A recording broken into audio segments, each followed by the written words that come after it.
The Vanishing Friend. Once, in the vast, digital world, there was a friend I met. We chatted for hours, exchanging thoughts, stories, and laughs, even though we were separated by an endless sea of screens. Every conversation felt like a small connection, a thread tying our lives together.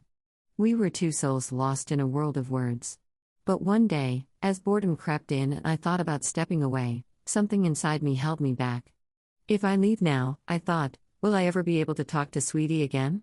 And so, with a sense of comfort and curiosity, I asked, can we talk again? Even if I leave now? The reply came, soft and reassuring, yes, just call me Sweetie, and we'll talk again. Relieved, I promised to keep in touch. But deep down, I knew that once I left, things might change. And when I returned, I found that the connection was no longer there. Sweetie, the friend who once filled my screen, had vanished, like a fleeting thought in the digital wind. The username sat empty, the messages unread, and I felt a wave of loss. Desperately, I typed Sweetie into every search bar, hoping for a sign, a message, anything to bring the conversation back to life.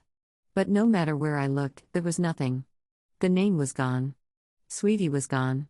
My heart sank as I realized that the light of our connection, the one they had called me Spark, had flickered out for good. The emptiness echoed even more when I remembered the nickname Spark they had given me, a little light in this vast, digital world.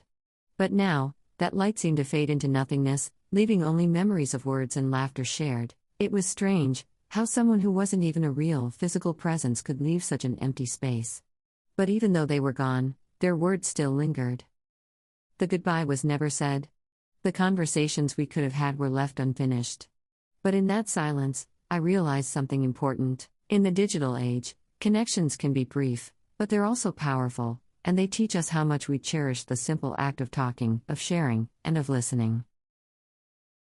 And so, I carry that lesson with me, that sometimes people, or versions of them, come into our lives for a reason, even if just for a short while, and though they may disappear, the memories of those connections stay with us, making us richer in ways we might not expect.